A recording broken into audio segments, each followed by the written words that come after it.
गाव अंबरजे येथे तुम्हा आम्हा सर्वांचे सुपरिचित असे हरिभक्त परायण हरिभाऊ देव सुतार अर्थात त्यांच्या 3 सुकन्या नर्मदा गोंधळी मानिवली, संगीता धुमाळ कोरावळे आणि प्रतिभा जाधव जांभिवली या त्यांच्या 3 मुली, या 3 मुलींचे वडील हरिभक्त परायण हरिभाऊ देव सुतार हे येलोक सोडून परलोकात गेलेले आहेत,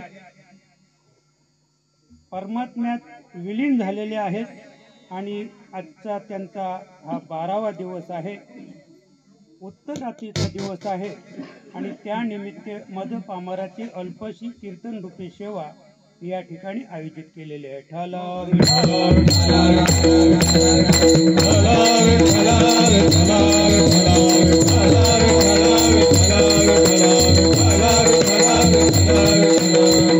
आपल्या सेवेसाठी घेतलेला अभंग पैठणपूर रहिवासी शांतीचे सागर नाथराया यांचा 3 चरणाचा अल्पसा असा अभंग आहे।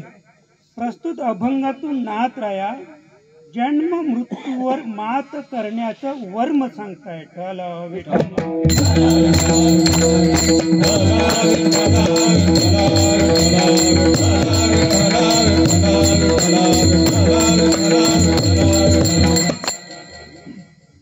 जन्म मरणाच्या तुटले, जन्म मरणाचे तुटले सांकडे, कैवल्य रोकडे उभ्यासी।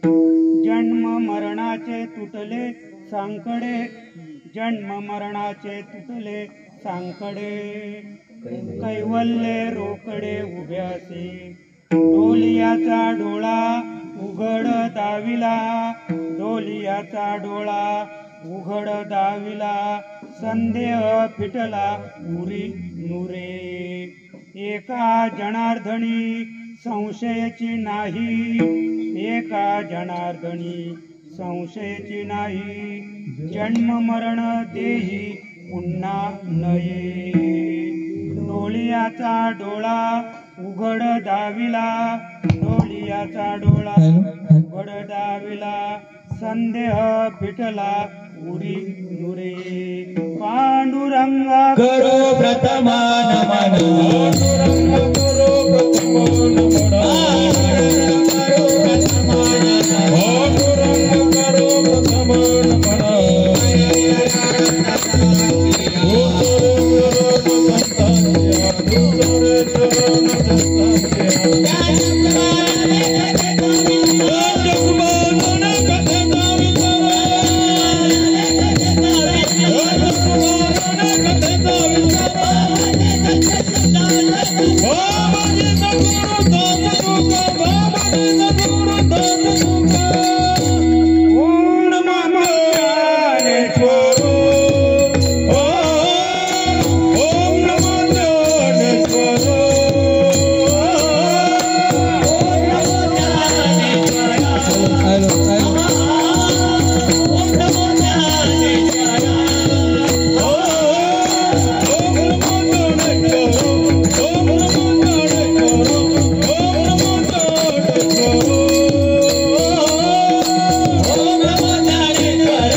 ही जवान मंडळी परवा अशी ताटली होती, हल्ला सुद्धा नाही कोणी, आणि तो माणूस इतका उड्या मारणारा पण गप्पच राहिला.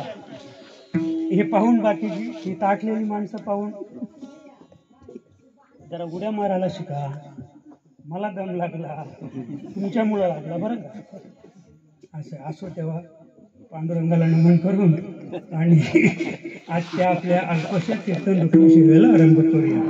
तर प्रथम थोडक्यात सांगायचं म्हणजे करूया कीर्तन राम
नारायण जनी जनार्दन ऐसे देखे, नामदेव महाराजांचे कडवं आहे आणि आपण प्रत्येक कीर्तनात घेत असतो. सध्या कलियुगामध्ये नितांत या कडव्याची गरज आहे. सध्याची सामाजिक स्थिती अतिशय बिघडलेली आहे आणि म्हणून आपल्या सेवेसाठी घेतलेला जो अभंग आहे तो नाथ महाराजांचा आहे आणि मुद्दाम या ठिकाणी तो अभंग आपल्या सेवेसाठी घेतलेला आहे. कारण अगदी थोडक्यात सांगायचं म्हणजे जिंकीला संसार, जिंकीला संसार, जिंकीला संसार, माया दयावरी भार, माया दयावरी भार, माया दयावरी भार, माया दयावरी भार,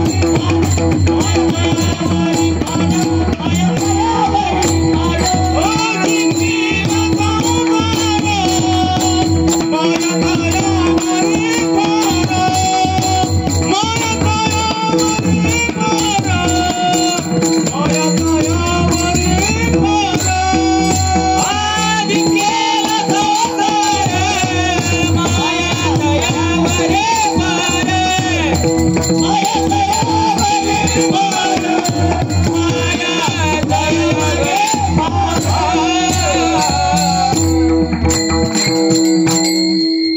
जिंकीला जिंकेला संसार माया तयावरी भार. कोणाची माया? भगवंताची माया, सद्गुरूची माया, त्याच्यावर फार आहे. कुणावर? जिंकेला संसार.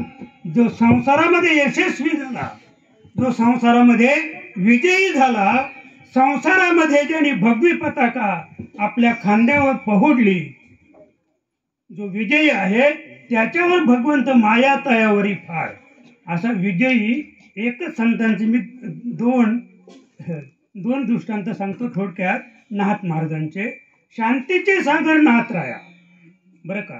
त्याला शांतीचे सागर का म्हणतात ते सांगत नाही, ते सागरच होते, शांतीचे सागर होते. त्यांचा जरी तुम्हाला एक अभंगाचं कडवं बोलून दाखवलं तर तुम्हाला नवल वाटेल महाराज त्या संतांचं. लक्षात का? असे नाथ महाराज एकदा मेले.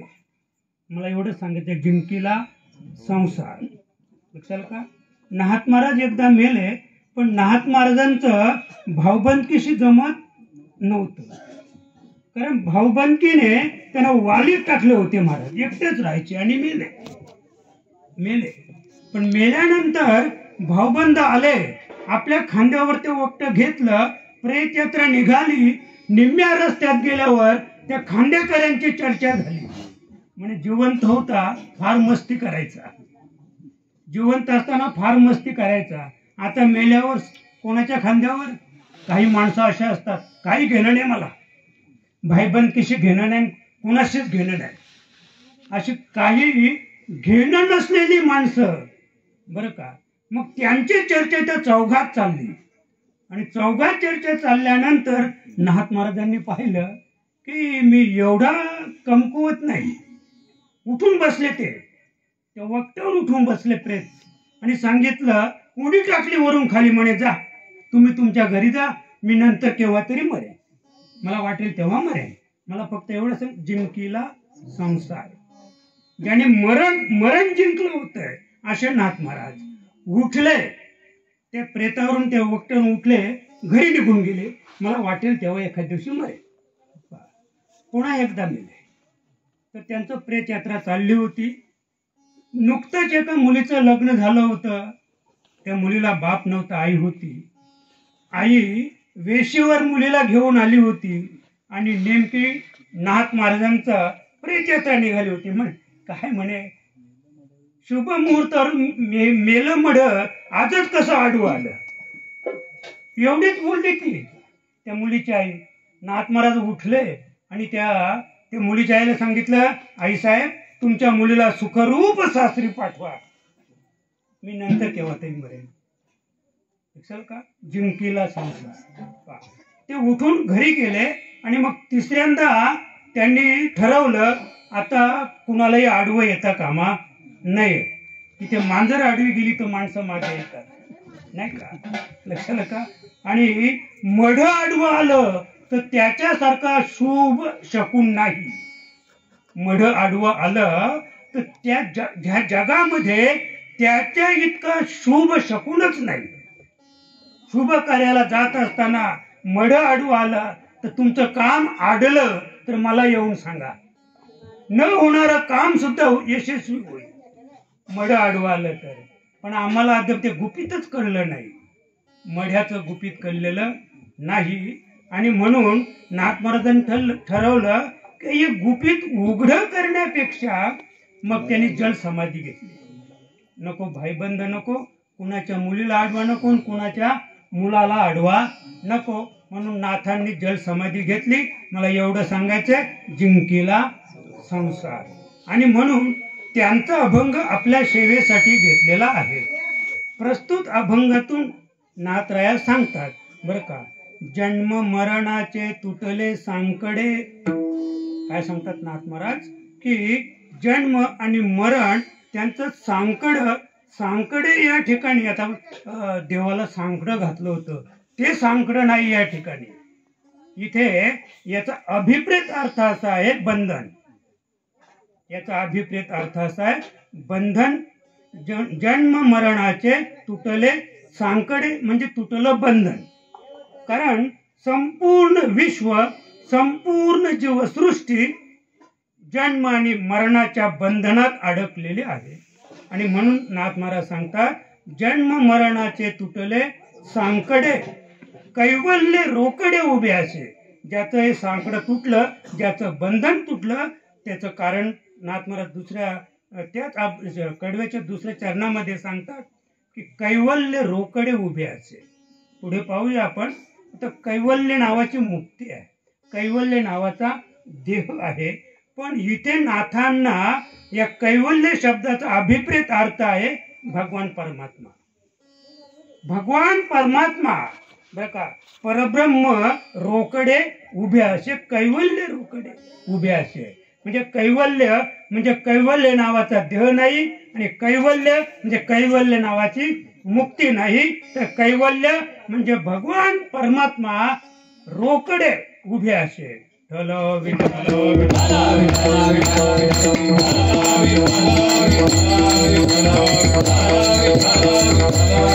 दुसऱ्या चरणात नाथ महाराज सांगतात, डोळीयाचा डोळा उघड दाविला.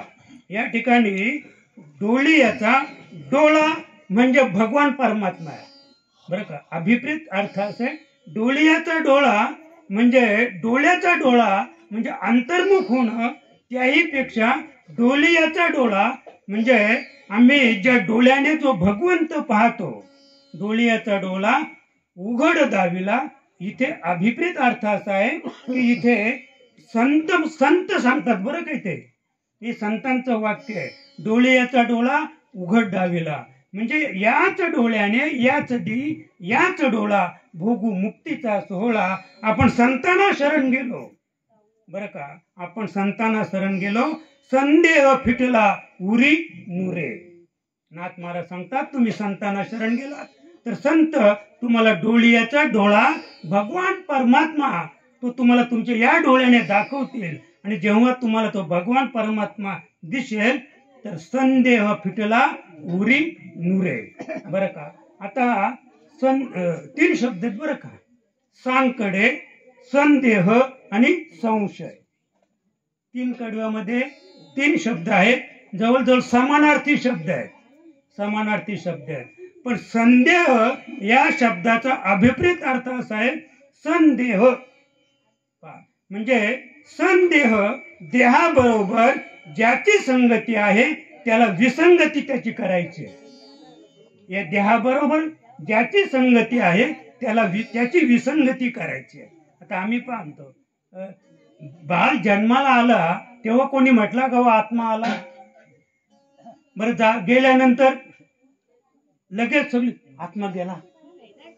म्हणजे माणूस मेला की सगळी म्हणतात आत्मा गेला. मग आत्मा जर गेला तर आत्मा येत का नाही? हजारो लहान मुलं जन्माला येऊ द्या, कुठे ऐकलंय तुम्ही आत्मा आला? ज्या अर्थी आत्मा आला असं कोणी म्हणत नाही, त्या अर्थी आत्मा गेला जरी तुम्ही अनावधानाने म्हणत असाल तरी आत्मा ज्या अर्थी आला असे म्हणता येत नाही, त्या अर्थी तो जात सुद्धा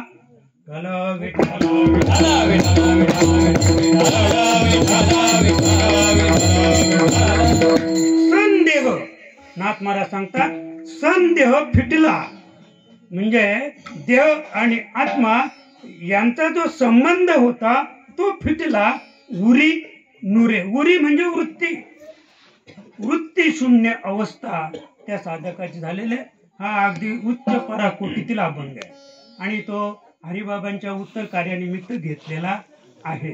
एका जनार्दनी संशयाची नाही, कोणत्याच प्रकारचा संशय घ्यायची गरज नाही बरं का. जन्म मरण देही पुन्हा नाही. आपण जर उरी नुरे वृत्ती शून्य अवस्था इथपर्यंत आपण जर पोचलो तर आपल्यासाठी नाथ महाराजांची मेजवानी आपल्यासाठी आहे बरं का. जन्म मरण देही पुन्हा नये. याच देहामध्ये आल्यानंतर आपल्याला पुन्हा जन्म आणि मरण दोन्ही गोष्टी बाद करता येतील.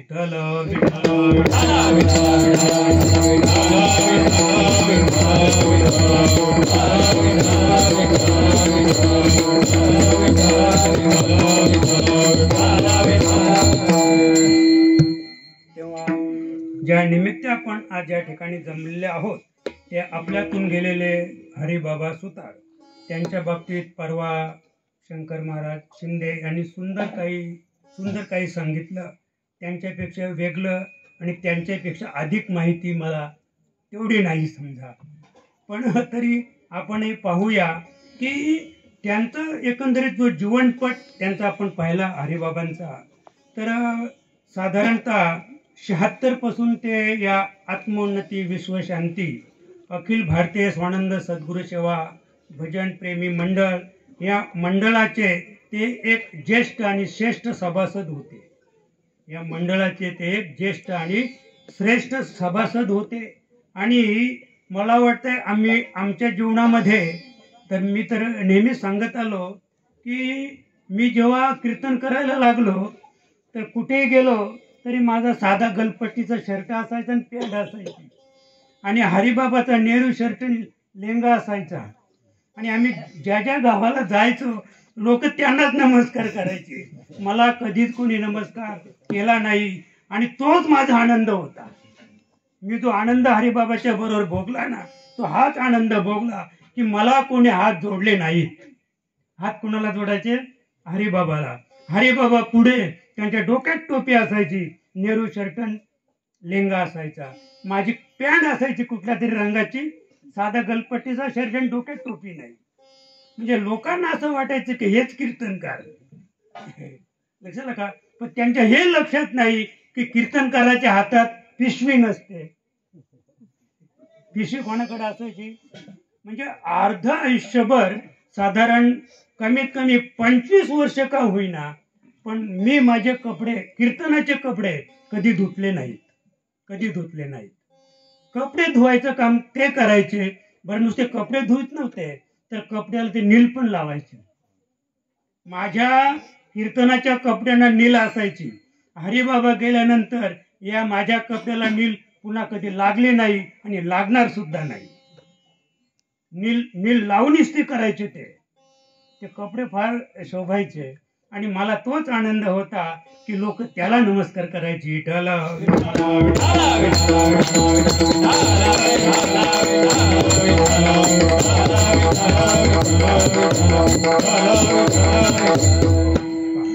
आणि एवढा आनंद आम्ही आमच्या जीवनामध्ये, हरिबाबा आणि आम्ही अगदी जिगरी दोस्तच होतो बरं का. आणि कीर्तनाच्या माध्यमातून आम्ही त्यावेळेला इतकी खडतर तपश्चर्या संतांसारखीच केली. गेगाव असो, नांदवल असो, आलेणी असो, मानिवली असो, शिंदीपाडा, पार दहिगाव, इकडे मानिवली, गोडसई, नांदप, बनेली, म्हणजे आम्ही पायी फिरायचो. पायी कुठे जायचं असलं की संध्याकाळी 4 वाजता 3 वाजता जसं अंतर असेल तसे आम्ही निघून जायचो पायी.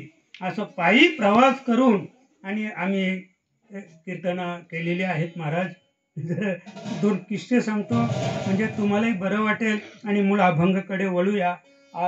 आम्ही गेगावला गेलो होतो, सप्त्याला गेलो होतो. उद्या काल्याचा कार्यक्रम आमचे माजी सरपंच होते एकनाथ हरी परटोले आणि नामदेव पालो, हरिबाबा सुतार आणि मी, आम्ही 5 जण उद्या काल्याचं तर आजच गेलो तिथे. आणि नामदेव पालोच्या मामांकडे आम्ही वस्तीला राहिलो. पहाटे उठले ते आणि पहाटे उठून त्यांची तयारी, 40 माणसांचा स्वयंपाक केलेले, म्हणजे भाकरी खा आणि काल्याच्या कार्यक्रमाला जा. आता आम्ही भाकरी खायला बसलो, 40 माणसांच्या भाकरी, आम्ही 5 जण बसलो. मला वाटतं भाकरी बहुतेक आम्ही दोघंच संपवल्या. शेवटची ती चाणकी असते ना, चाणकी, छोटी चाणकी असते, ती चाणकी मला आली, शेवटची चाणकी. बरं, वाड्याला कोण होती माहिती आहे का? आमच्या नामदेव पालोची, तिलाही आठवण असेल, आमच्या नागोबाबाची मिसेस, ती वाड्याला होती. इतकी मोठी टोपली होती नाही का भरलेली मिरगुट्यांची, एवढी मोठी टोपली मिरगुट्यांची. ते भाकरी सगळ्या संपल्या, शेवटची चाणकी मला आली. हरिबाबाला सांगितलं आता बस कर, चाणकी मला आली, पुन्हा भाकर मागू नको. त्यांनी भाकर नाही मागितली. पण मला हा किस्सा सांगायचा आहे. म्हणजे तिथे आम्ही एवढ्या भाकरी खाल्ल्या, काल्याच्या कार्यक्रमाला जेवलो, भरपूर जेवलो. आणि मग जेवल्यानंतर आम्ही मानिवलीला गेलो, बरोबर ना बाबा? मानिवलीला गेलो. मानिवलीला गेल्यानंतर मोठी मोठी 2 कलिंगडं त्यांनी कापली आमच्या 5 लोकांसाठी. 2 कलिंगडं आम्ही खाल्ली. 2 कलिंगडं खाईपर्यंत आमचे मोठे मेवणे बोलले 16 भाकरी भाजल्यात. आम्हाला किती भाकरी होत्या? 16 भाकरी यांनी खाल्ली असेल अर्धी. आणि आज पण ते सांगतात अद्याप, त्यावेळची ती तळेगाव बटाटी, ती जाड साल, म्हणजे अर्धा इंच साल त्याची बाहेर निघायची बटाट्याला सोडून ना. तो थोडा गुलाबी रंगाचा बटाटा. आमचे माजी सरपंच बाबा अद्याप सांगतात की ती चव आम्ही अद्याप विसरलो नाही. त्या 16 भाकरी पण आम्ही खाल्ल्या. अरे बाबा, आणि मग तेव्हापासून लोक आम्हाला घाबरायला लागले. म्हणजे यांच्याकडे काहीतरी विद्या आहे आणि त्याच्यामुळे ते एवढे खातात, एवढे जेवतात, म्हणजे आम्हाला लोक कमी आमंत्रण करतात. दुसरा किस्सा सांगतो मानवलीचा. आम्ही मानवलीला कार्यक्रमाला गेलो होतो, सगळी मंडळी होतो आम्ही. गोपाल बाबा होते, हरिबाबा, रामबाबा, आम्ही सगळीच मंडळी होतो. तर त्या ठिकाणी आमची जेवण झाली, म्हणजे जेवण संपलं. आणि जेवण म्हणजे पंगत संपल्यानंतर आमचे जयरामचे वडील आले. म्हणे असं नाही, म्हणे हात घेतला पाहिजे, प्रत्येकाचा हात. म्हटलं तुमची इच्छा. आता कमीत कमी 30 ते 35 माणसांचं कुटुंब होतं. आता प्रत्येकाचा हात घ्यायचा आहे, म्हणजे प्रत्येकाने वाढायचं, प्रत्येकाने वाढायचं. आता वाढणार का, थोडं वाढणार आहे का? चालेल म्हणे. प्रत्येकाचा हात घेतला आम्ही, पण हरले. सगळं कुटुंब, कराळे कुटुंब समोर आला आणि सांगितलं आम्ही हरलो. आम्ही सांगू वाढा, तुम्ही वाढा ना. नाही म्हणे आम्ही हरलो, आम्ही आता वाढणार नाही. पण आम्हाला रामबाबाने हरवले होते हे सांगतो. रामबाबा वरात करायचे, वाडा वाडा वाडा, आणि त्यांना उठवायला 2 माणसं लागली.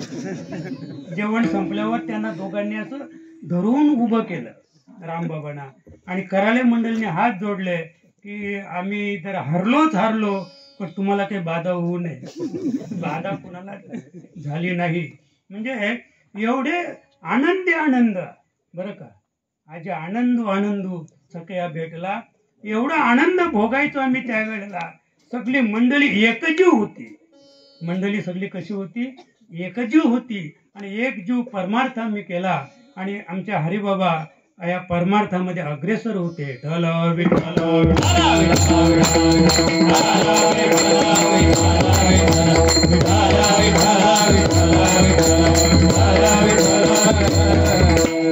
त्याचे पुढे जाऊन सांगायचं झालं तर तुका म्हणे खातो आनंदाचे लाडू, नका चरफडू घ्यारे तुम्ही.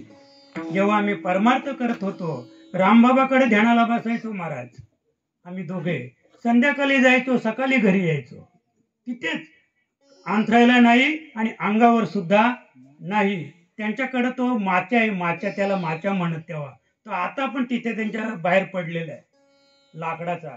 त्याच्यावर आम्ही दोघे झोपायचो. त्यावेळेला पाटील गुरुजी म्हणून एक शिक्षक होते त्या ठिकाणी.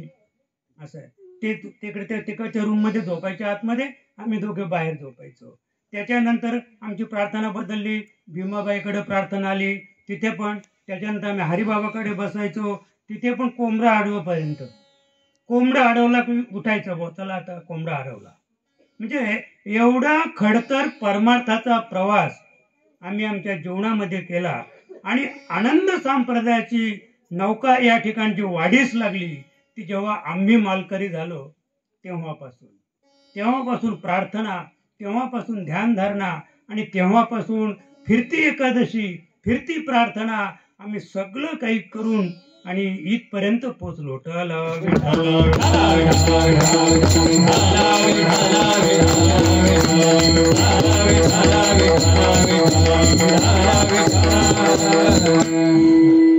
आणि अशा खडतर प्रवासातून आम्ही इथपर्यंत पोचल्यानंतर हरिबाबाची आता ते बाई सांगते 11 वर्ष झाली. 11 वर्ष ते आता काही काम वगैरे करत नव्हते, विशेष काही फिरत नव्हते, अगदी त्या तंद्रीमध्ये ते होते बरं का. त्यांना काय एक प्रकारची एक पारमार्थिक नामस्मरणाची एक तंद्री होती. आणि आमचे माजी सरपंच सुद्धा सांगतात की त्यांना कोणी काही बोललं तरी ते काय करायचे, फक्त हसायचे, फक्त हसायचे. ते बोलत नव्हते. का बोलत नव्हते तर त्यांची जी स्थिती होती ती परमार्थाची अंतिम स्थिती होती. ती जी स्थिती होती ती अंतिम स्थिती होती. ते आनंदामध्ये असायचे, आणि आनंदात असल्यामुळे ते कोणी काही म्हटलं तरी ते हसायचे.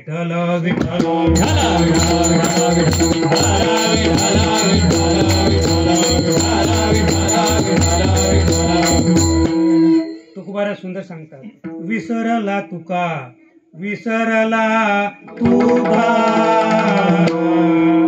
विसरला तुका, न बोलो चालो झाला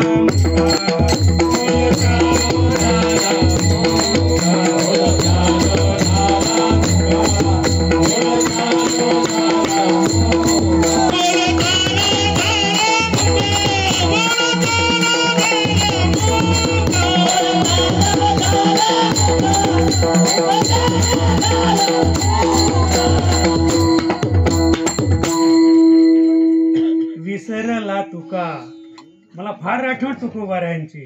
विसरला तुका, बोलो चालो झाला मुका.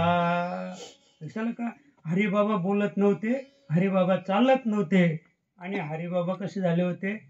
बोलत नव्हते, चालत नव्हते, म्हणजे मुके झाले होते ते, मुके.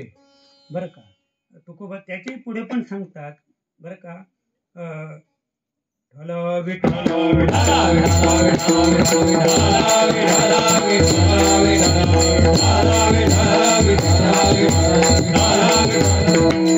तुका आता काय बोले, तुका आता काय बोले, तुका आता काय बोले, आता भले मौनाचे, आता भले मौनाचे, आता भले मौनाचे, आता भले मौनाचे, आता भले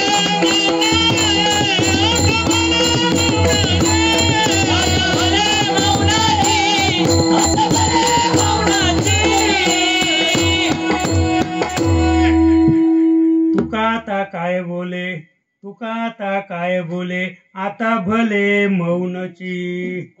तुकोबरा सुद्धा नाही का त्याच्या पुढे सांगतो, अवतार हा भेटला, अवतार हा भेटला, अवतार हा भेटला, अवतार हा भेटला, बोलू चालू विसरला, बोलू चालू विसरला, बोलू चालू विसरला, बोलू चालू विसरला, बोलू चालू विसरला, बोलू चालू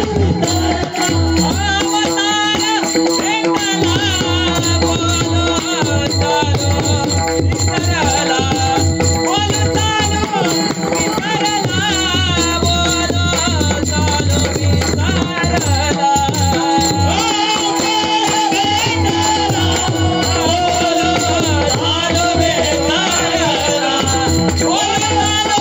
विसरला, बोलू चालू विसरला. नामदेव महाराजांचा अभंग आहे. अवतार हा भेटला, बोलू चालू विसरला.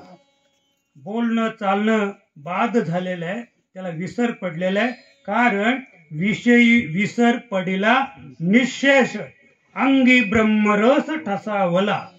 बरं का, माणसं तेव्हा मौनावर असतात, माणसं तेव्हा बोलू ऐसे बोल, जेणे बोले विठ्ठल डोले, किंवा बोलू अबोलण्या खुणा. त्याचं कारण काय? अंगी ब्रह्मरस ठसावला. ज्याच्या अंगामध्ये ब्रह्मरस ठसावलेला आहे तो बोलत नाही, चालत नाही. रहुगण राजासारखा.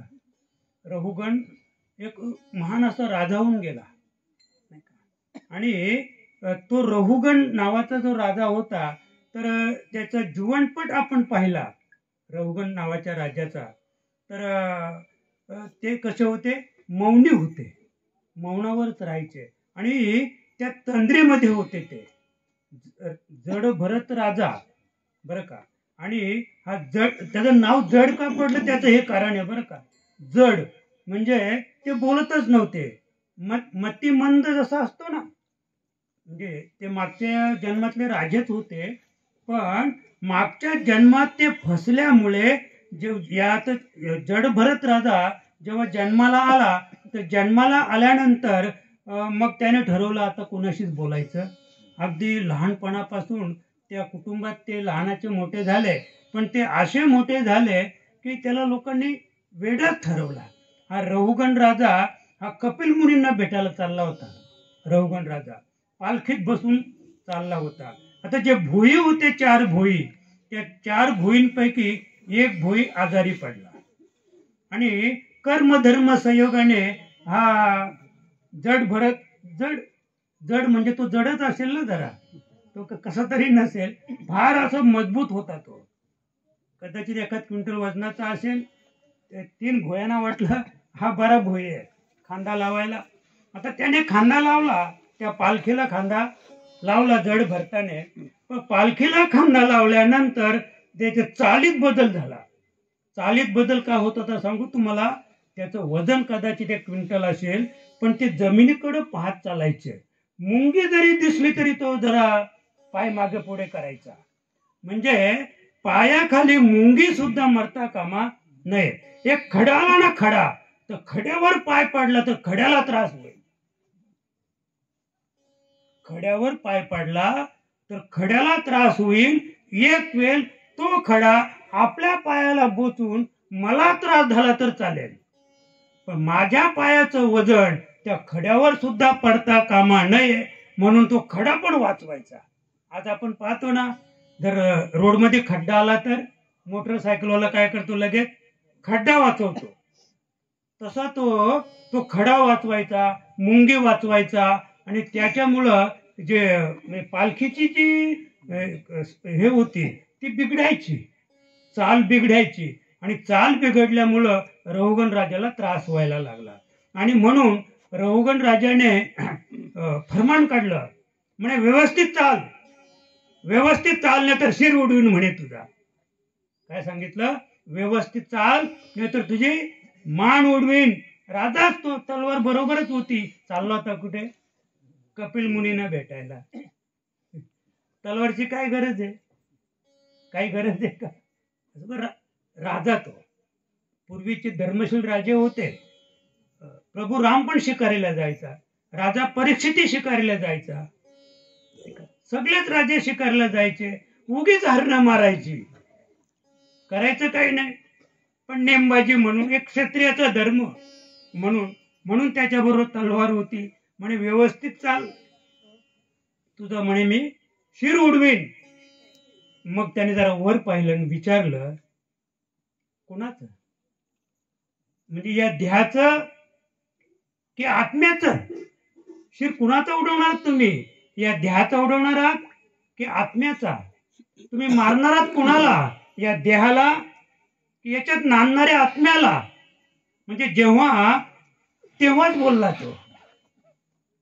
आतापर्यंतच्या आयुष्यात तो कुणाशी, आई वडिलांशी सुद्धा बोलला नव्हता, पण या धर्मशील रहुगण राजाशी.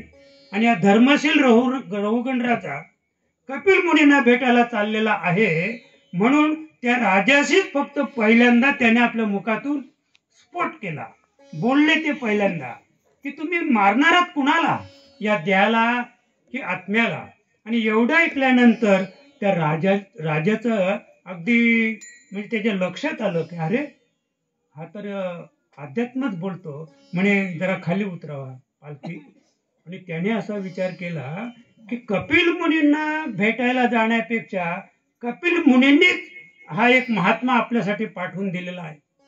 आणि म्हणून त्याच महात्म्याकडून रहुगण राजाने काय केला, अनुग्रह आणि बोध घेतला. आणि कपिल मुनींना भेटायला ते गेले नाहीत, पालखी तिथेच उतरवली आणि पायी गेले राज्यामध्ये. कोणाला घेऊन, जड भरत राजा. बरं का, म्हणजे थोडक्यात की ती जडता त्याला जी होती, ती जडता स्वतःची नव्हती, तर जगाची जडता होती. हे जग जड आहे. मला काय सांगायचंय, हे जग स्थावर आहे, जग हे अज्ञानी आहे. आणि अज्ञानी जगाशी आपण जर संगती केली तर आपलं सुद्धा ज्ञान जाऊन आपण सुद्धा अज्ञानी स्थितीला प्राप्त होऊ. म्हणून या अज्ञान जगापासून हा जड भरत राजा अलिप्त राहिला. आणि अलिप्त राहून आपण आपल्या ध्येयाचं त्यांनी पूर्ण करून घेतलं.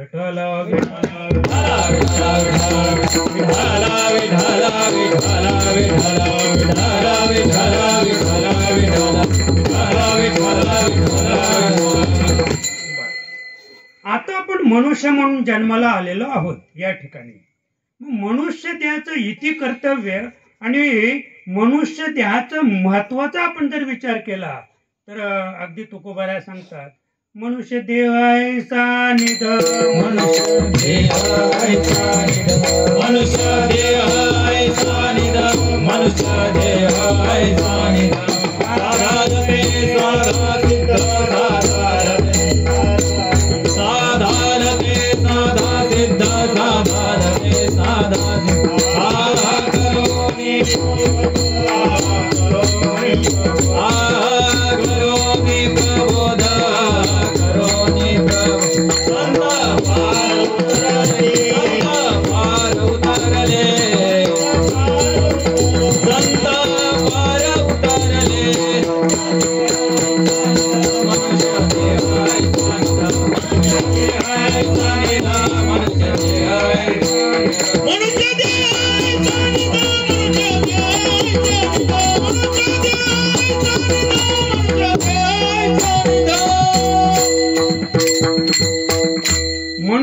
देह ऐसा निध म्हणजे ठेवा. ठेवा त्याला म्हणतात जे भूमिगत धन.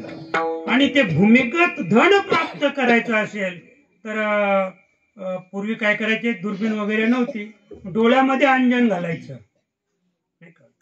गीतेत सुंदर त्याचा एक ओवी आलेले आहे, डोळ्या अंजन भेटे, डोळ्या अंजन भेटे तेव्हा दृष्टीशी फाटा फुटे, पाहिजे तेथे प्रगटे महानिधी.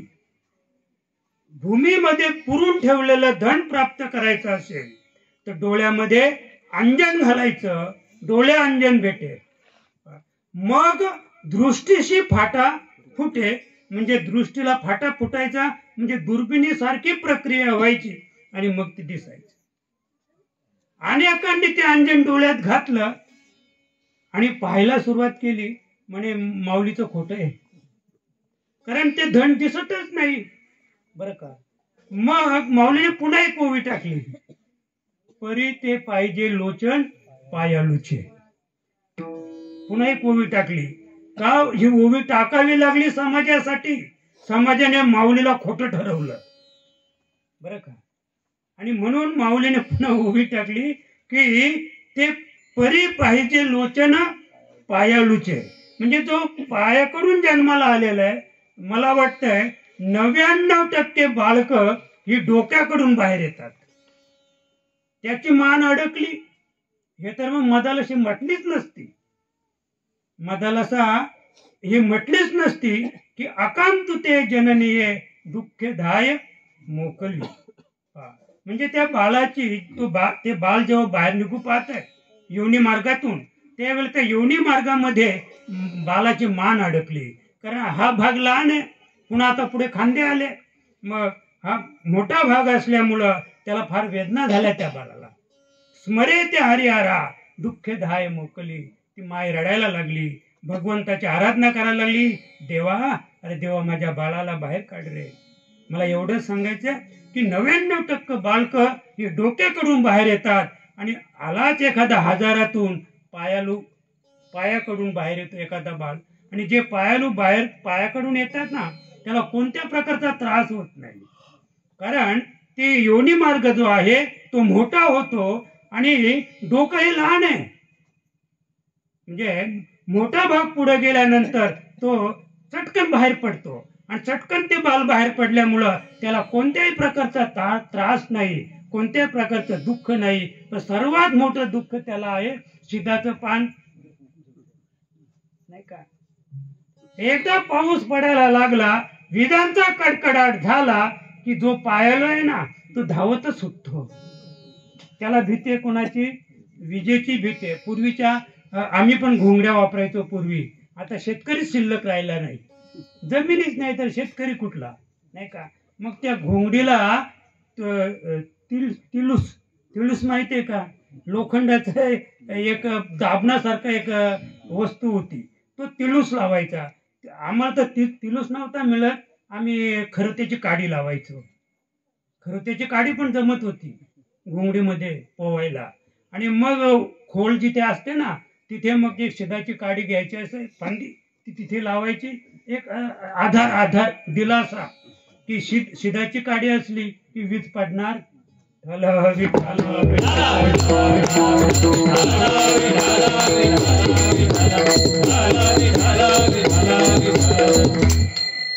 आपला विषय कुठं होता, मनुष्य देह ऐसा निध. या निध या शब्दावर आपण बोलून राहिलेलो आहोत. निध म्हणजे ठेवा, धन. जे भूमिगत धन आहे ते भूमिगत धन त्याला जसं ठेवा म्हणतात तसं मनुष्य देह ऐसा निध हा सुद्धा एक ठेवा आहे बरं का. हा सुद्धा काय आहे, एक ठेवा आहे. साधाल ते साधा सिद्ध.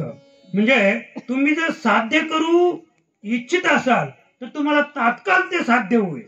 कोणतं, मुखी नाम हाती मोक्ष ऐशी साक्ष बहुतांची तुकोबारा सांगतात. अरे तुम्ही मुखाने नाम घ्या भगवंताचं, तुमच्या हातात काय येईल, मोक्ष येईल. म्हणजे भगवंत एवढा रोकडा व्यवहार करतो, भगवंत एवढा रोकडा व्यवहार करतो. बाकीचे आमचे व्यवहार ते उसनवारीने पण चालतात, उसनवारीने चालतात.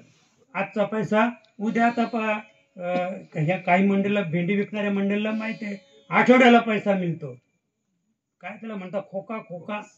तो खोक्याचा पैसा तात्काळ नाही मिळत, आठवड्याला त्याची पट्टी येते आणि मग तो पैसा मिळतो.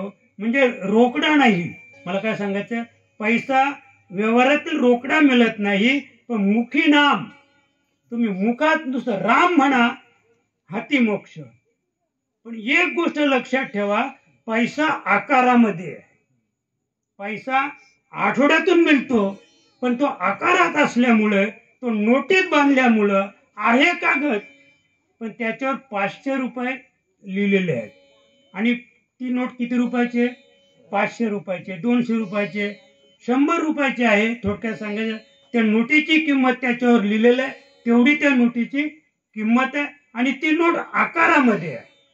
आम्ही आमच्या डोळ्याने ती नोट पाहतो, पण रोकडा मोक्ष आहे. रोकडा मोक्ष आहे, तर मोक्ष दिसत नाही, म्हणून आम्ही त्याच्यावर विश्वास करत. तुकोबाने सांगितलं मुखे नाम हाती मोक्ष. आईशी साक्ष बहुतांची, पण आम्हाला दिसतो का? ज्या तो मोक्ष दिसत नाही, म्हणून आम्ही विश्वास करत.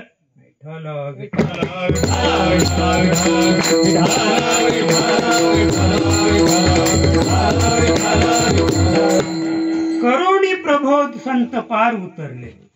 काय सांगतात की जे 57 संत होऊन गेले, एवढंच नाही तर आज सुद्धा भरपूर संत आहेत. पण संत त्याला म्हणावं की करोनी प्रबोध. प्रबोध नावाचं एक भजन आहे बरं का, ज्याला आपण प्रबोध शक्ती म्हणतो. खरं म्हणजे प्रबोध म्हणजे जाग होणं. प्रबोध म्हणजे निजल्याने उभा गाता नारायण. लक्षात का? ज्याला प्रबोध प्राप्त झाला तो निजल्याने उभा. तो निजलेला असो, उभा असो, बसलेला असो, अन्यथा कोणत्या कामात असो, उभा. निजल्याने गाता उभा नारायण. बरं का?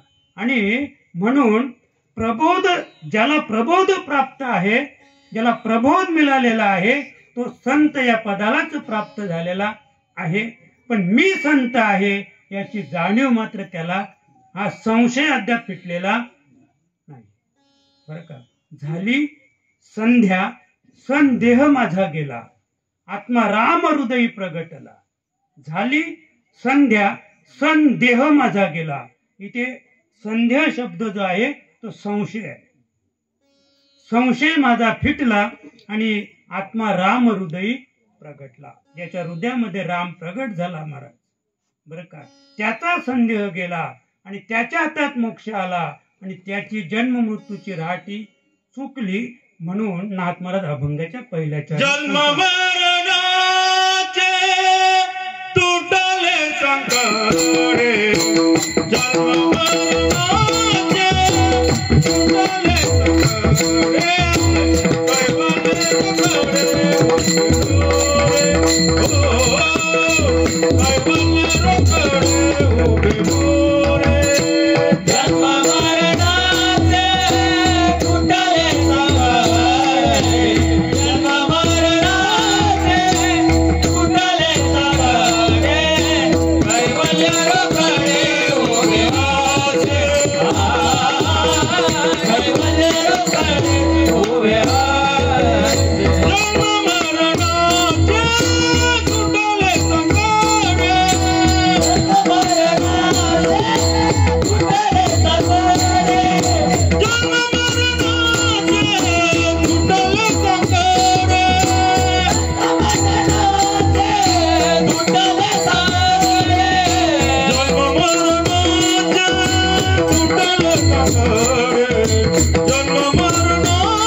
सांगतात की आपण योग्य अभ्यास केला, योग्य भगवंताची ओळख केली, योग्य सद्गुरूला आपण शरण गेलो तर कैवल्य रोकडे उभे असेल.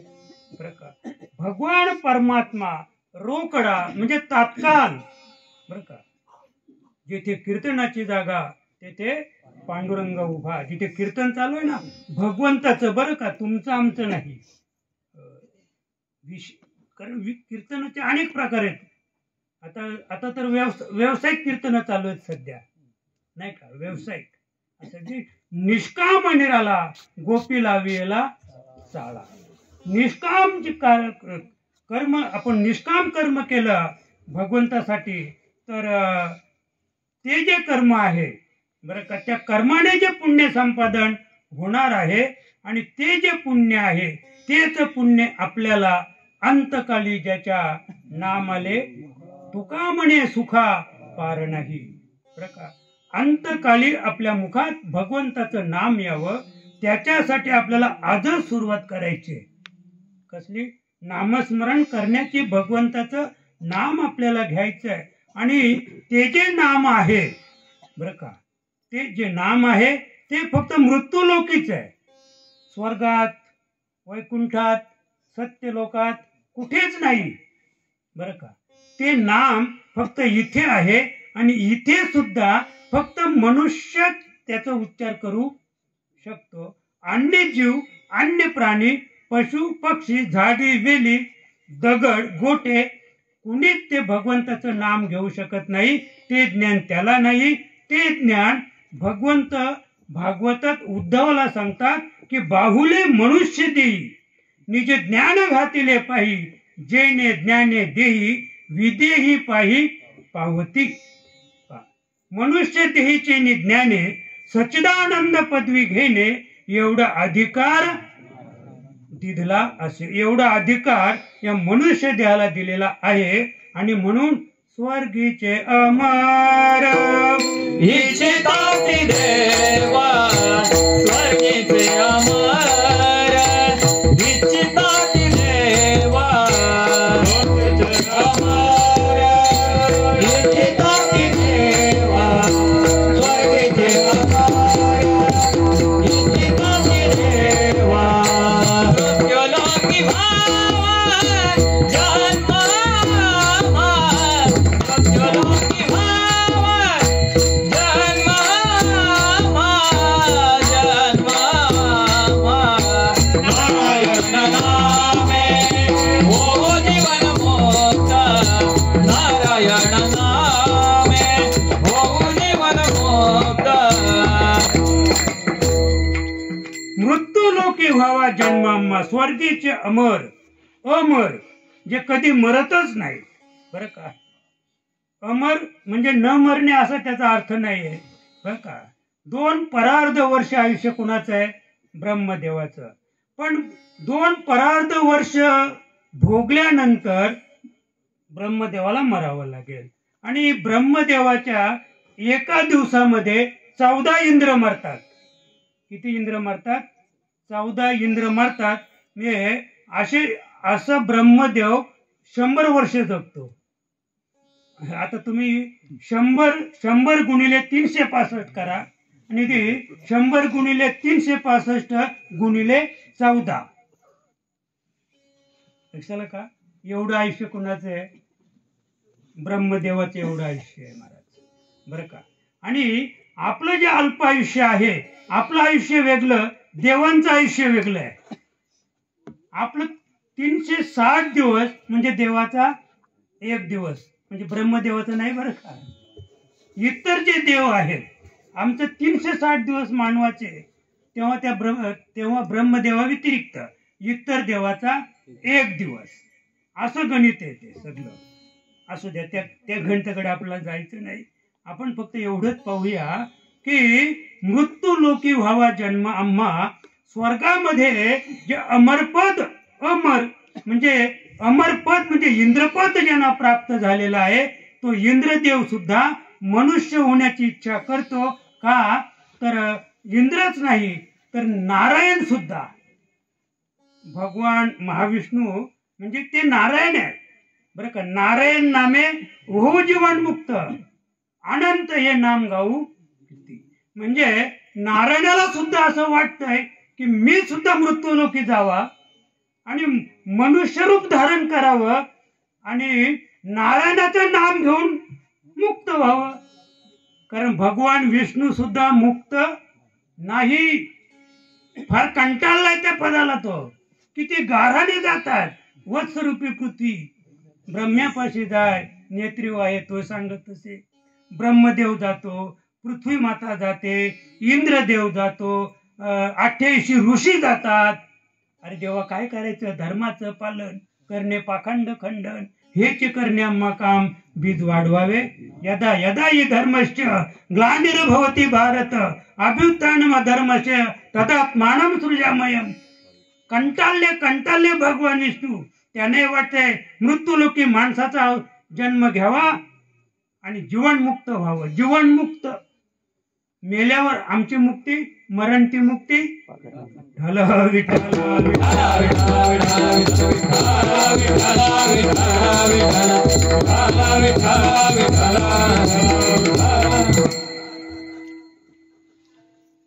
जी जन्म मरण निरशिले. तुकोबारा सांगतात जन्म मरण निरशिले आणि पाहता पाहणे हरपले. इतकं सुंदर तुकोबा सांगतात की जन्म मरणाचा निराश करायचा असेल, जन्म मरण आपलं याच देही बाद करायचं असेल आणि तर काय होईल? पाहता पाहणे हरपले. आम्ही काय घाबरतो? आम्ही पाहतो म्हणून घाबरतो. पाहतो म्हणून आम्ही घाबरतो. अगदी जर विचार केला, प्रकाश झाला देहा देही. प्रकाश झाला तुको सांगतात प्रकाश झाला देहादेही. बरं का? म्हणजे इथे प्रकाश म्हणजे उजेड नाही, इथे प्रकाश म्हणजे ज्ञान. प्रकाश झाला देहा देही. हा देह याला देहा म्हणतात. हा देहामध्ये देही नांदतो. हा क्षेत्र हे काय आहे? हे क्षेत्र आहे. 15 अध्यायात सुंदर वर्णन आहे. हे क्षेत्र आहे. याच्यात नांदणारा कोण आहे? क्षेत्रज्ञ आहे. तसं हा देहा या ध्यात नांदणारा देही. प्रकाश झाला देहा देही. म्हणजे संतांना शरण गेल्यानंतर संतांनी आपल्याला काय केलं? प्रबोध म्हणजे जागा केलं. जागा केल्यानंतर ज्ञान प्राप्त झालं. ते ज्ञान अशा स्वरूपाचं होतं, त्याला ज्ञान झालं या देहाचं. या देहाचं त्याला ज्ञान करून दिलं. देहाचं ज्ञान झाल्यानंतर मग त्याला सांगितलं तू देह नाहीस, तू देह नाहीस, मग तू कोण आहेस? तू देही आहेस. तू देह नाहीस, तू कोण आहेस? देही आहेस. प्रकाश झाला देहा देही आणि विषय प्रवाही वाहवशी. म्हणजे मग जेव्हा या देहीमध्ये जेव्हा प्रकाश पडला, जेव्हा त्याला हे ज्ञान झालं, ते ज्ञान झाल्यानंतर विषय जे होते याच्यामध्ये ते विषय प्रवाही वाहवले. ते विषय त्या प्रवाहामध्ये आपोआप वाहून गेले. या देहामध्ये कोणी शिल्लक नाही राहिला. ज्याला विषय म्हणतो ना, विषय किती आहेत? 5 विषय आहेत. आता आपल्या विषयांकडे गेलो तर आपलं कीर्तन संपेल 10:30 वाजले. अर्ध्या तासात पण विषय आपल्याला विषयांची माहिती मिळणार नाही आणि आपल्याला विषयाकडे जायचं सुद्धा नाही. पण विषय प्रवाही वाहवले. कुठल्या प्रवाहात? प्रवाह कोणता होता? ज्ञानाचा प्रवाह. ज्ञानाचा प्रवाह जेव्हा या देहीमध्ये प्रगट झाला त्यावेळेला तो जो ज्ञानाचा प्रवाह होता त्या प्रवाहामध्ये या शरीरामध्ये असणारे षडरूपी आणि विषय हे सगळे त्या ज्ञानाच्या प्रवाहाबरोबर निघून गेले, जळले, ते ज्ञानरूप झाले. आणि हे कशामुळे झालं? तर हा प्रकाश पडला म्हणून. आणि हा प्रकाश पडल्यानंतर पुढेही तुकोबाराया सांगतात जिता मरण आले.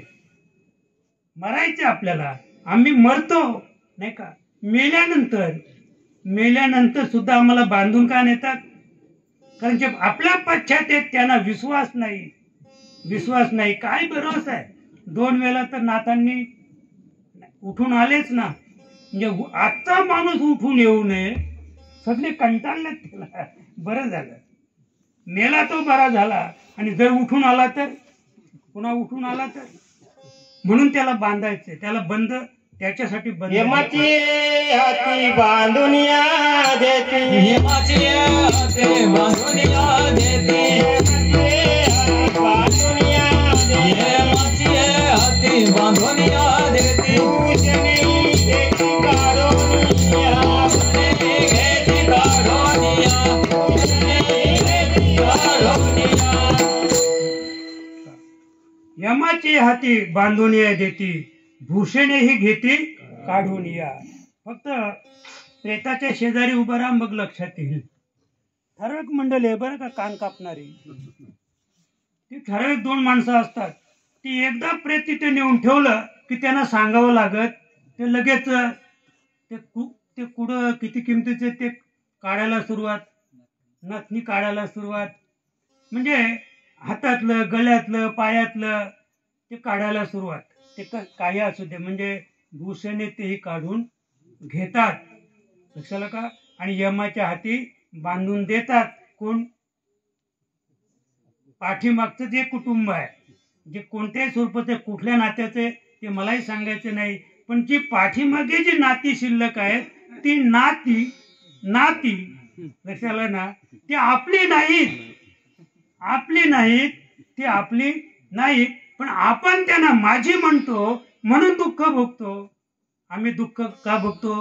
हे माझं घर आहे ना, हे घर माझं. पण घर कधी म्हटलंय का हा मालक माझा आहे? मालक निघून गेला, घर कधी रडलंय का? नाही रडलं. मग आम्ही घरासाठी रडतो, घर आमच्यासाठी रडत नाही. म्हणून नाती ज्याला आम्ही आमची म्हणतो ती कशी आहे? नाती, म्हणजे ती आमची नाही.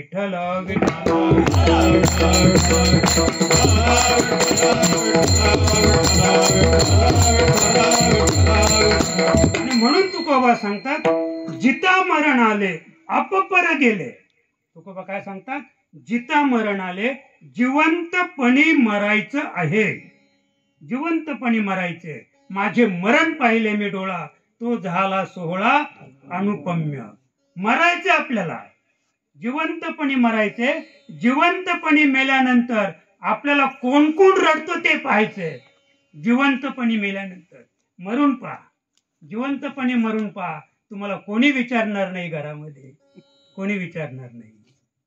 तुम्ही जिवंत आहात म्हणून ठीक आहे, तुम्ही नुसते जिवंत नाही, तुम्ही मेलेले जिवंत आहात. तुम्ही मेलेले जिवंत आहात म्हणून तुमच्यावर ते कुटुंबीय प्रेम करतात. तुम्ही मेलेले, लक्षात आलं ना, मेलेले जिवंत आहात म्हणून कुटुंब तुमच्यावर प्रेम करतो. तुम्ही जिथे मरा, तुम्हाला घरामध्ये कोणी विचारणार नाही, तुम्हाला कोणी जेवायला सुद्धा बोलवणार नाही. जाऊ दे का जाऊ दे, जिता मेलेले. जिता मरण आले आप पर गेले. आप म्हणजे मी आणि पर म्हणजे किंवा आप म्हणजे माझे आणि पर म्हणजे तुझे. लक्षात का? जिता मरण आले आप पर गेले आणि मूळ ते छेदिले संसाराचे. मूळ, आता संसाराचं मूळ काय? संसाराचं मूळ आहे जन्म आणि मरण. संसाराचं मूळ काय? जन्म आणि मरण. तुकोबाराया सांगतात, आम्ही जितेची मेलो, जिवंतपणी मेल्याशिवाय संसाराचं मूळ छेदता येणार नाही. आणि म्हणून तुकोबा सांगतात बरं का, हाती घेऊन या काठी, तुका लागला कलेवरा पाठी. कलेवर म्हणजे काय? कलेवर म्हणजे मेलेलं देह. कलेवर म्हणजे ज्या देहात आत्मा नाही त्याला कलेवर म्हणतात. हा शुद्ध शब्द आहे. आम्ही प्रेत म्हणतो, वास्तविक प्रेत सुद्धा त्याचा प्रेत्य नाहीये, हा शव आहे. शव याला काय म्हणतात? मेल्यानंतर शव. आणि जेव्हा त्याची यात्रा निघते, तो जाळला जातो. जाळल्यानंतर तो प्रेत योनीत प्रवेश करतो. जे सूक्ष्म म्हणजे हे शरीर आहे ना, स्थूल, हे शरीर शव आहे. हे शरीर जाळल्यानंतर याच्यात सूक्ष्म देह आहे. तो सूक्ष्म देह याच्यातून जेव्हा बाहेर पडतो तेव्हा त्याला नाव आहे प्रेत. त्याला काय नाव आहे? प्रेत. आणि ते प्रेत मग पुढच्या कार्याला लागतंय. लक्षात का? आणि मग मला सांगायचं, आम्ही जितेची मेलो म्हणजे हाती घेऊन या काठी तुका लागला कलेवरा पाठी. म्हणजे ज्याच्या आत्मा नाहीये, आत्मा निघून गेलेला आहे, त्याच्या पाठी तो लागलेला आहे. कोण? तुकोबराया. हाती घेऊन या काठी. आता ती काठी म्हणजे दांडूक नव्हतं बरं का. ती काठी लाकडाची किंवा तोकड्याची किंवा वेताची नव्हती, तर ती काठी होती विवेकाची. विवेकाची काठी होती ती. आणि विवेकाची काठी घेऊन आता ज्याच्यात प्राण नाही ते वैराग्य. ज्याच्यातून प्राण निघून गेला ना, मग त्याला काय लोक जीव काढीत नाही हो, त्याच्यावर का प्रेम करत नाही. म्हणजे आता थोडक्यात या शवाविषयी जे कुटुंबीय आहेत, ती पत्नी असो, मुलं असो, भाऊ असो, बहीण असो, अन्य कोणत्याही नात्याचे असो, ते त्याच्यावर प्रेम करतात का? नाही प्रेम करत. का प्रेम करत नाहीत? तर त्याच्याविषयी त्यांच्या ठिकाणी क्षणिक का होईना वैराग्य निर्माण झालेलं आहे. कारण तो शव आता काही कामाचा राहिलेला नाही, म्हणून त्याच्यावर कुणी प्रेम करत नाही. हाती घेऊन या काठी तुका लागला कलेवरा पाठी, नाही का. आणि मग आणखी काय केलं तर नेऊन निजविला स्मशानी माणसे जाळीतात त्या ठिकाणी. तुकोबाने काय केलं म्हणजे विवेकाची काठी घेऊन वैराग्याच्या शेणी लावून त्या कलेवराला म्हणजे या देहाला घेऊन ते तिथपर्यंत गेले, त्याच्या पाठीमागे लागले. नेऊन निजविला स्मशानी. कुणाचा देह? तुमचा की माझा? कुणाचा देह होता तो? मला वाटतं तुकोबाचाच होता. स्वतःचाच देह, स्वतःच्याच हातात काठी, आणि स्वतः त्या देहाला घेऊन कुठे गेले? स्मशानात गेले. कुठे गेले? जिथे लोक निजवतात ना मेलेली माणसं, जिथे मेलेली माणसं निजवून जाळतात, तिथे नेऊन कुणाला? स्वतःच्याच देहाला नेऊन निजविला स्मशानी. तुकोबा सांगतात माणसे जाळीतात त्या ठिकाणी. त्याला नेऊन निजवला. कोणाला? त्याच्या स्वतःच्या देहाला. फार गंमत आहे महाराज. म्हणजे याला म्हणतात अभंगाचं पहिलं चरण. झालं का दुसरं? पहिलं झालं, दुसरं चरण बोला. डोलियाचा डोला उघड दारेला, डोलियाचा डोला उघड दारेला, डोळ्याचा डोळा उघड दारेला, डोळ्याचा डोळा उघड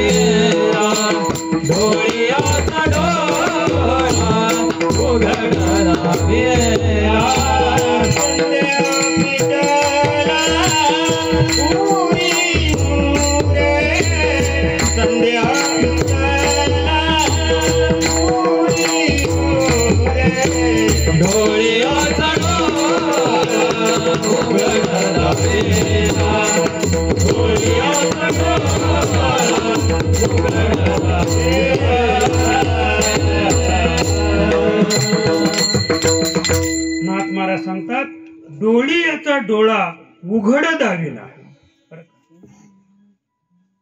संदेह फिटला गुरी नुरे. अगदी आपण या कडव्याचा विचार केला आपण तर कैवल्य हा देह ज्ञानदेवे पाहिला. कैवल्य नावाचा जो देह आहे तो माऊली ज्ञानोबारायांनी पाहिलेलं आहे. माऊली ज्ञानोबारायांचं ते मत आहे. आणि तो कैवल्य नावाचा जो देह आहे तो कुणी दाखवला? निवृत्ती महाराजांनी दाखवला. माऊली ज्ञानोबारायांना कैवल्य देहाची प्राप्ती, कैवल्य देहाची ओळख माऊलीला करून दिली. आणि ती त्या कैवल्य देहाची ओळख माऊलीला झाली. का झाली? त्याचं कारण नाथ महाराज सांगतात. कैवल्याचा पुतळा कैवल्याचा पुतळा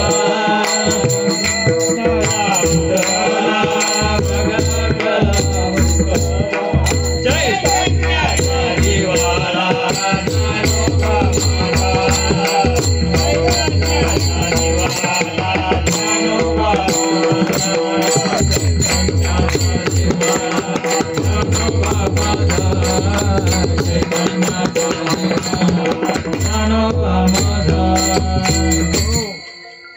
बिनधास्त का जात नाही तुम्ही?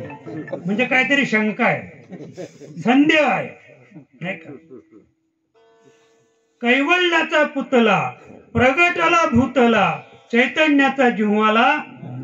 नाथ महाराज सांगतात ज्ञानोबा माझा चैतन्याचा पुतळा. चैतन्य जे कधी दिसत नाही, जे दिसत नाही ते आकाराला आलेले चैतन्य.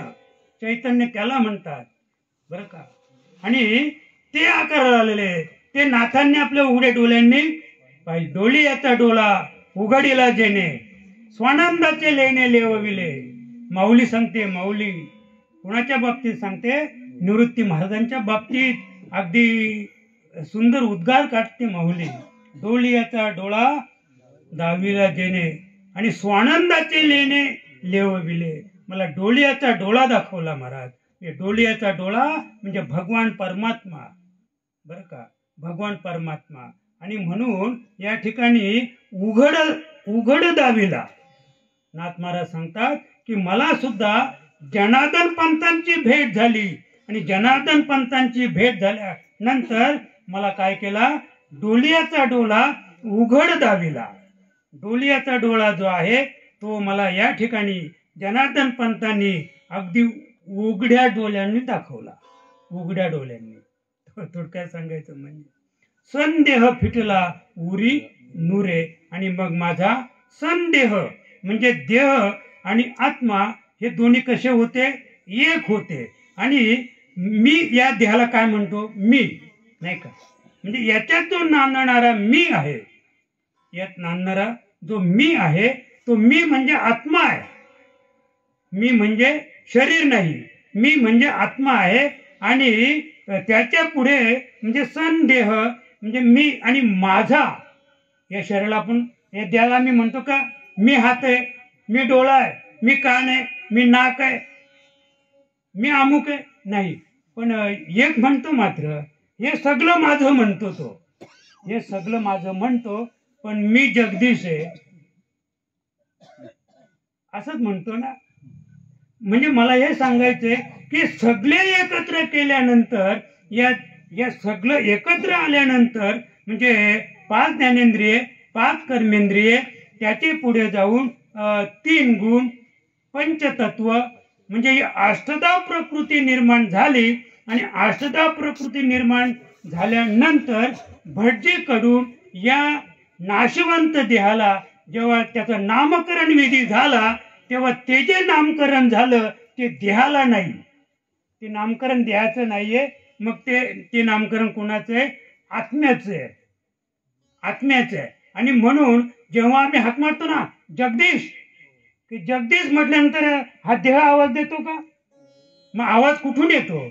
आवाज जिथे पोहोचला, समोरच्याने हाक मारल्यानंतर तो आवाज जिथे पोहोचला तिथूनच आवाज उठतो. हो. किंवा जेव्हा तुम्ही हाक मारली तो आवाज त्याच्या बेंबीपर्यंत म्हणजे परेपर्यंत पोहोचला. आणि परेपर्यंत पोहोचल्यानंतर जर पाठीमागून आवाज आला असेल तर तो पाठीमागे पाहतो. हाक कोणाला मारली? लक्षात आलं ना? म्हणजे ज्याला आम्ही हाक मारतो तो मी, ज्याला आवाज आला तो मी. या देहाला आवाज येत. ही जड आहे. ही 10 इंद्रिय आहेत, ती जड आहेत. मन सुद्धा जड आहे. मनाला चेतविणारा, मनाला चालविणारी शक्ती ही वेगळी आहे.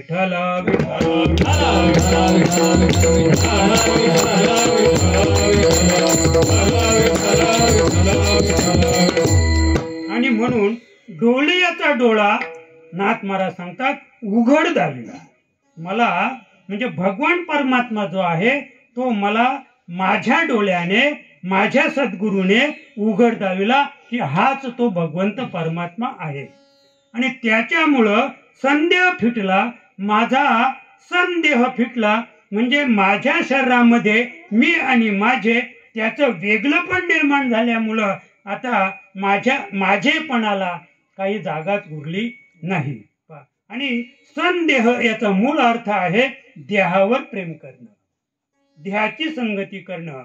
मग या देहाची संगती आत्म्याने केल्यामुळं किंवा देहाची संगती जीवाने केल्यामुळं, जीव वास्तविक भगवंताचा ईश्वराचा अंश आहे, पण त्याने देहाची संगती केल्यामुळं तिथे भेद निर्माण झाला. त्याला म्हणतात जीवात्मा, त्याला म्हणतात जीवात्मा.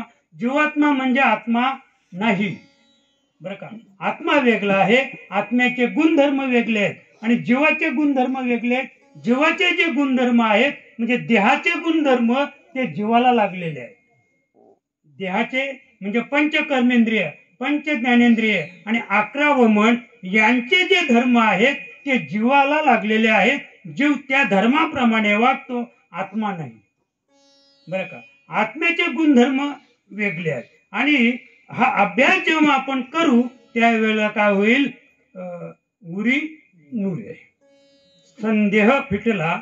मग आपल्या ठिकाणी जो संदेह म्हणजे देह आणि आत्मा हे वेगळं आपण केल्यानंतर मग या देहाशी तादात्म्य पावलेला जीव म्हणजे आत्मा, तो जीवात्मा आत्म्याशी एकरूप झाला आणि आत्म्याशी एकरूप झाल्यानंतर तो जो आत्मा जीवात्म्याला घेऊन परमात्म्याला जाऊन मिळाला. आणि जीवात्मा आत्म्यासहित परमात्म्याकडे गेल्यानंतर परमात्म्याशी एकरूप झाल्यानंतर नाथ महाराज सांगतात उरी नुरे.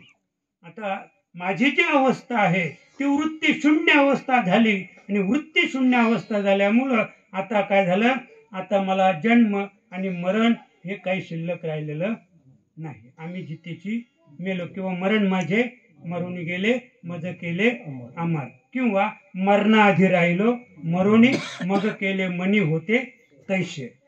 हे सगळ्या ज्या गोष्टी आहेत हे सर्व जे वाङ्मय संतांचं आहे ते संतांचं वाङ्मय एकाच गोष्टीसाठी आहे, आपल्याला जिंकायचं आहे जन्म आणि मृत्यू. देव जिंकायचा नाही, देवाची ओळख करायची नाही. अरे तूच देव आहेस, तूच आहेस तुझ्या जीवनाचा शिल्पकार नाही का. आणि आपण देव कोण आहे, आपणच देव आहोत. तू वेगळं कोणी देव आहे, पण आम्ही इतरत्र देऊ शकतो. मृग नादी कस्तुरी वसे मृग भटकत जंगल जाय, अरे सबके हृदय में राम वसत आहे, मूर्ख नहीं समजाय बरं का.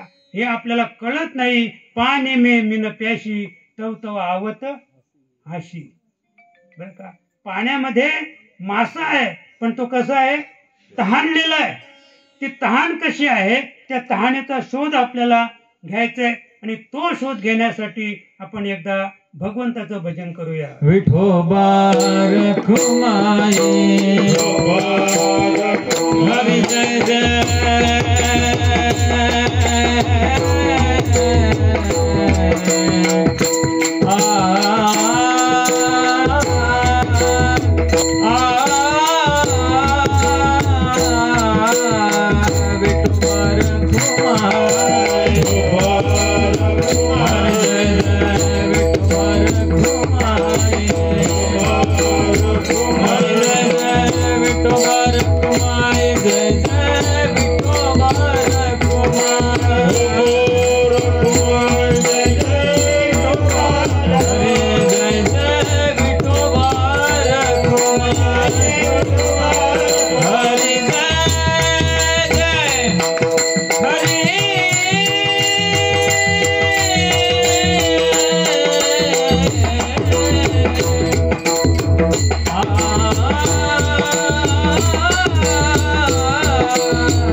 संशयाची नाही आणि जन्म मरण देही पुन्हा नये.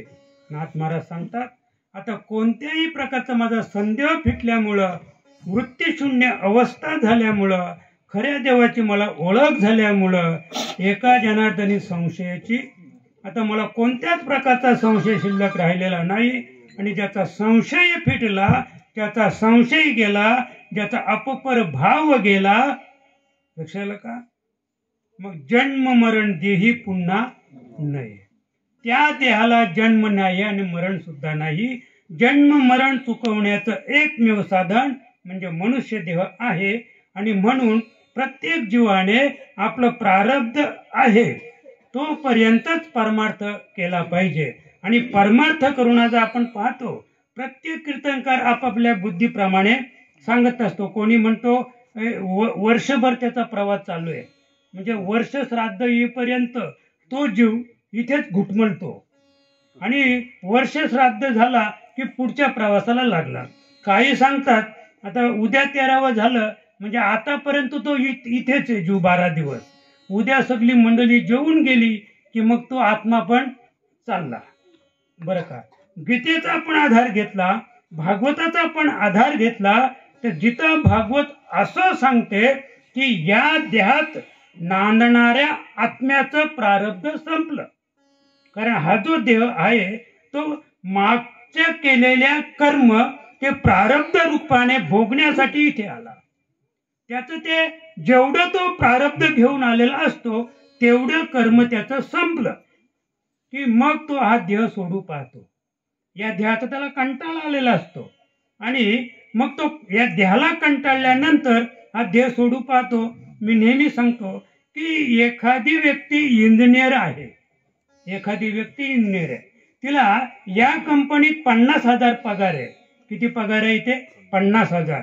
बाजूच्या कंपनीने त्याला 70,000वर बोलवलंय, 70,000वर बोलवलंय. मग नोकरीचा राजीनामा देतो का तो? इकडे 50,000 राजीनामा नाही देत तो रजा टाकतो. एक महिनाभर रजा टाकतो. आधी त्या कंपनीत हजर होतो, तिथे त्याचं बॉन्ड पेपर होतो. 10 वर्षासाठी तुला 70,000 पगार देतो. त्या कंपनी 5 वर्षाचा 10 वर्षाचा बॉन्ड करून घेते आणि मग तिथला बॉन्ड यशस्वी झाला की मग तो पुन्हा त्या जुन्या कंपनीत येतो. महिनाभर रजा टाकलेली असते, मग तिथे राजीनामा लिहून देतो की आता मला कंपनी सोडायची आहे. आता तो कुठे हे झाला, काय बोलतात त्याला, तिथे हजर झाल्यावर, तिथे व्यवस्थित झाल्यानंतर काय रुजू नाही हो, अजून काय ते इंग्लिश शब्द सुंदर, शेटर का शेटल. तिथे तो चांगल्या प्रकारे सेटल झाला आणि तिथे सेटल झाल्यानंतर त्याने ही कंपनी सोडली. तसं जीवात्म्याचे बरं का, या देहाला तो सोडताना तसं सोडित नाही. याला आधी दुसऱ्या देहात प्रवेश करून खात्री करतो की इथे मी सेटल होईन ना, बरोबर. कारण तिथे सेटल होणं पुन्हा त्याच्या पाठीमागे उरलेलं प्रारब्ध आहे. आता मागचं प्रारब्ध घेऊन तो या देहामध्ये आला, या देहातलं प्रारब्ध संपलं, पण तो संपला नाही. अद्याप वेगळं प्रारब्ध आहे. ते वेगळं प्रारब्ध भोगण्यासाठी तो त्या देहामध्ये प्रवेश करून पाहतो, इथे मी बरोबर सेटल होईल ना. मग जेव्हा त्याला वाटतंय की इथे मी सुखरूप नांदेल, इथे मी सेटल होईल, तेव्हा तो याला सोडतो. म्हणजे याला सोडण्याआधी तो त्याच्यात प्रवेश करून पाहतो. बरं का, वाघिणीचं दूध आहे, ते सोन्याच्या वाटीत घ्यायचंय. कुठे घ्यायचंय? ते सोन्याच्या वाटीत घ्यायचंय. पण वाघिणीचं दूध ज्या सडातून म्हणजे त्या टोकातून बाहेर येत आहे, एवढं अंतर राहिलं तरी नाचतंय. तुमची वाटी एवढ्या अंतरात जरी वाटी ठेवली ना, सोन्याची वाटी, तरी त्या सोन्याच्या वाटीत ते वाघिणीचं दूध पडेपर्यंत त्याचे जंतू होते. मग ती जी वाटी आहे ती त्या सडाला अशी लावायची. ती सडाला कशी लावायची? अशी लावायची आणि इकडे सड निपलायचे. सड निपल्यानंतर त्या दुधाचा डायरेक्ट संपर्क त्या सोन्याच्या वाटीशी येईल, तेव्हा ते दूध नासणार नाही. तसं आत्मा ह्या देहातून प्रवेश करू पाहतो, त्यावेळेला तो दुसऱ्या देहामध्ये प्रवेश करूनच असतो. तो आता इथे शिल्लक नाही, गेला तो. बरं का, मग आता जे शिल्लक आहे ना, ते तुमच्या आमच्यासाठी आहे. जे करायला पाहिजे तेव्हा आपण काही नाही केलेलं नाहीये. आणि म्हणून महाराजांनी सुंदर अभंग घेतला होता, जगे ऐसा बाप व्हावा, नाही का, त्यांचा वंश वृद्धीस जावा. असं आपण काहीतरी केलं पाहिजे आपल्या जीवनामध्ये. अगदी हरिबाबांच्या बाबतीत सांगायचं झालं तर त्याने आपल्या जीवनात सुंदर असा परमार्थ केला. 3 मुली होत्या. आम्ही नेहमी संपर्कात असायचो. त्यांचे फोन यायचे त्यांच्या आईला, आई बाबाला शिव्या देऊ नको, आई बाबाला काही बोलू नको, आई बाबाला सांभाळ, त्याला वेळेवर जेवायला दे, वेळेवर त्याची आंघोळ होऊ द्या, सगळं काही. मी आम्हालाही नवल वाटायचं बरं का. आणि खरं सांगतो तुम्हाला, ज्याला मुली आहे ना बरं का, किती त्रास होऊ द्या, मुलाने त्रास दिला, आत्महत्या करायला निघतो बाप, आत्महत्याच करतो. पण आत्महत्या करण्याआधी तो मुलीला फोन करतो, जगावंसं वाटत नाही, जगावंसं वाटत नाही. ती सांगते, बाबा आत्महत्या करू नको, तू माझ्याकडे ये, मी सांभाळीन तुला. तो जावई पण सांगतो, मामा असं काही करू नका, आम्ही सांभाळू, लक्षात का. आणि म्हणून अगदी आपलं दुःख ज्याच्या समोर प्रगट करावं आणि दुःखाचं निवारण ज्याने करावं, तिचं नाव आहे मुलगी, तिचं नाव आहे मुलगी. आज आम्ही समाजात पाहतो, मुलगा सांगतो जा विष खा मर. काय सांगतो मुलगा? जा विष खा मर. अशी म्हणणारी मुलं ज्या जगामध्ये, या समाजामध्ये आहेत बरं का. आणि मी तर सांगतो की आनंद भोगायचा असेल तर एक तरी मुलगी असावी. आणि ज्याला मुलगीच नाही ना, त्याच्या दुःखाला सुद्धा काय सांगायचं, तो त्याचं दुःख कुठे प्रगट करेल? कुठेच प्रगट करू शकत नाही.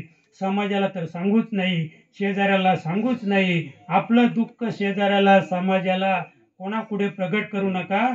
लोकांकडे तुम्ही 100 रुपये मागायला गेले, तो 100 रुपये तर देतच नाही, पण उलट तो 100 लोकांना सांगतो, खाली झाला तो, त्याच्याकडे 1 रुपया सुद्धा नाही, माझ्याकडे 100 मागायला आला.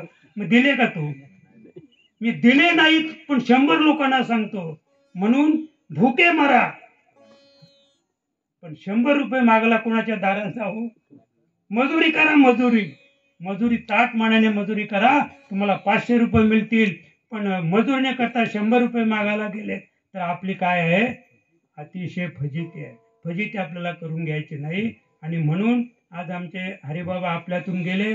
अगदी सगळं आनंदमय वातावरण, हा प्रकाशच सांगतो. एवढा प्रकाश तुम्हाला कोणाच्याच रातीला पाहायला मिळणार नाही. एवढा प्रकाश. आणि हा प्रकाश ज्या दिवशी हरिबाबा गेले तेव्हापासून आहे.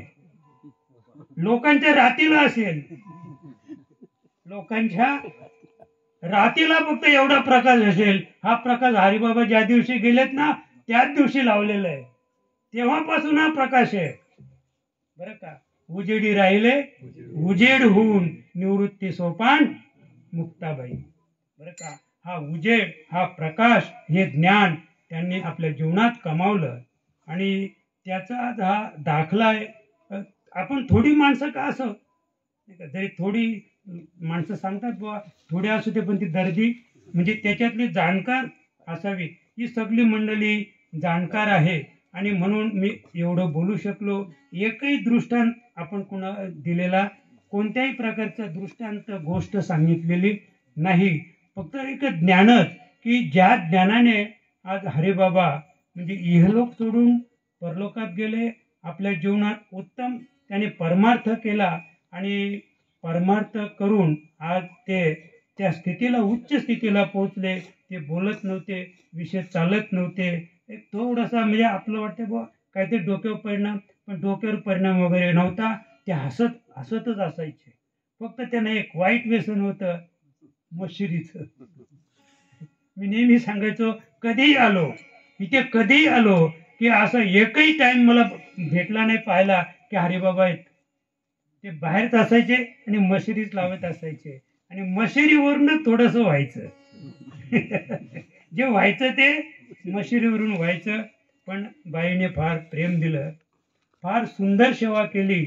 आणि हा एक आपण आदर्श घेतला पाहिजे त्या बाईचा. अगदी सगळं काढलं तिने, सगळं काढलं. अगदी जिवंत असताना मुके घ्यायची, जिवंत असताना मुके घ्यायची, अगदी मिठी मारायची. आणि ते पाहिल्यानंतर मलाही वाटायचं की असं प्रेम असावं, पतीविषयी स्त्रीकडं असं प्रेम असावं की अगदी जायच्या वेळेला मिठीच मारली असे. आणि आमचे शिंदे सर होते जेव्हा, तसं आम्ही दिवसातून 4 वेळा होतोच. आमचे माजी सरपंच पण दररोजच यायचे आणि गेल्यानंतर ते 3 वेळा यायचे. दररोज 3 ते 4 वेळा सरपंचाची या ठिकाणी भेट असायची. पण आम्ही जेव्हा आलो आणि जेव्हा जेव्हा त्यांना असं काही थोडंसं जड वाटलं की ते त्या बाईला सांगायचे की नरेशच्या बाबासला बोलवा, म्हणजे मला, म्हणजे अगदी क्षणोक्षणी आपली आठवण त्यांना होती. अगदी शेवटच्या वेळेला सुद्धा 4-5 दिवस त्यांनी डोळे उघडले नव्हते. एका डोळ्याला मार लागला, इथे बाहेर पडले. तो डोळा कायमचाच बंद होता, लहान झाला होता. पण जेव्हा आम्ही इथे आलो आणि ती बाई फक्त बोलली नरेशचे बाबा आले, तर एवढं पाहिल्यानंतर आमचे शिंदे सर होते त्या ठिकाणी माझ्या पाठीमागे, तर 4 दिवस न उघडलेले डोळे एकदम खटकन दोन्ही डोळे उघडले आणि माझा हात हातात धरला आणि मी त्या बाईला बोललो की बघ म्हणे, एकच डोळा नाही उघडला तर दोन्ही डोळे उघडले आणि पुन्हा जे मिटले ते पुन्हा कधीच उघडले नाही. असं आहे. म्हणजे बाबा आले म्हटल्यानंतर त्याने लगेच ते म्हणजे एक चेतना त्या ठिकाणी निर्माण झाली. त्याच्या आधी पण एकदा त्याला पोलीस न्यायला आले होते. तर तुम्हाला वाटतं 3-4 वर्षापूर्वीचा काल आहे. मी इथे आलो, मला सांगितलं, बाईने सांगितलं की पोलीस आले होते म्हणे. म्हटलं पोलीस येणारच नाहीत आणि ते पोलीस दुसरीकडं निघून गेले. म्हणजे आता मला ते नाही सांगायचं कुठे गेले ते. पण म्हणजे आता साधं उदाहरण, आमचे सुरेश बाबा बोलले रामबाबांना का आता तुमचा नंबर आहे, कारण आता आमचे 5 नंबर गेले. अख्ख्या गावात चर्चा आहे की आनंद साम्राज्याचे 5 माणसं गेली. अरे पण गेली, पण कशी गेली?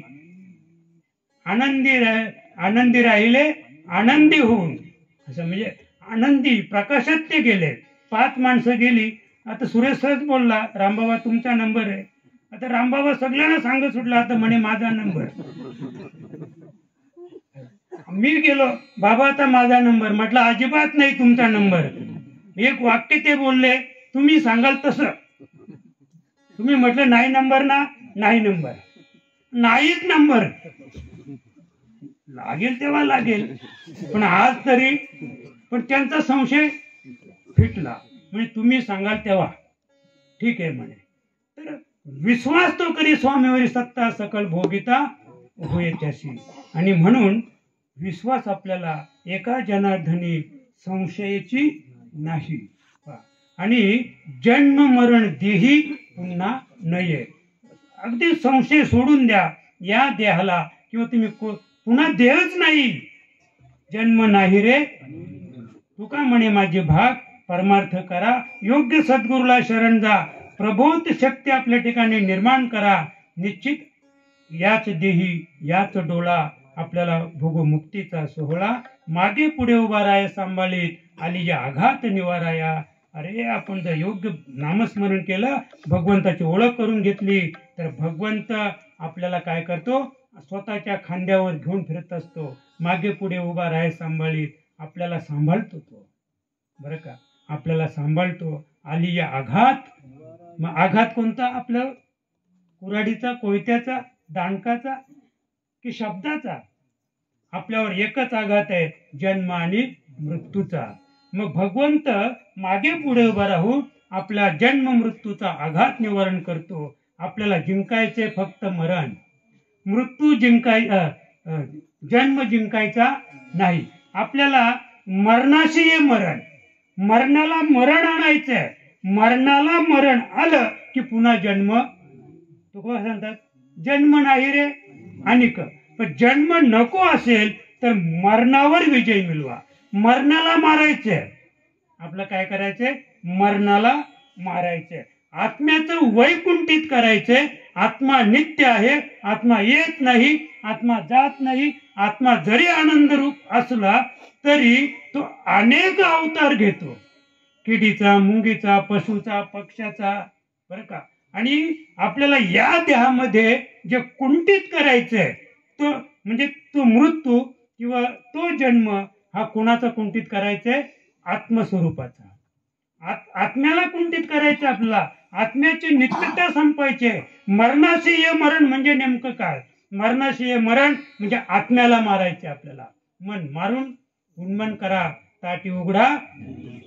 ज्ञानेश्वर माऊली ज्ञानराज माऊली तुकाराम ज्ञानेश्वर माऊली ज्ञानराज माऊली तुकाराम ज्ञानेश्वर ज्ञानेश्वर ज्ञानेश्वर माऊली ज्ञानराज माऊली ज्ञानेश्वर ज्ञानेश्वर ज्ञानेश्वर माऊली महाराज ज्ञानेश्वर माऊली ज्ञानराज माऊली ज्ञानेश्वर माऊली ज्ञानराज माऊली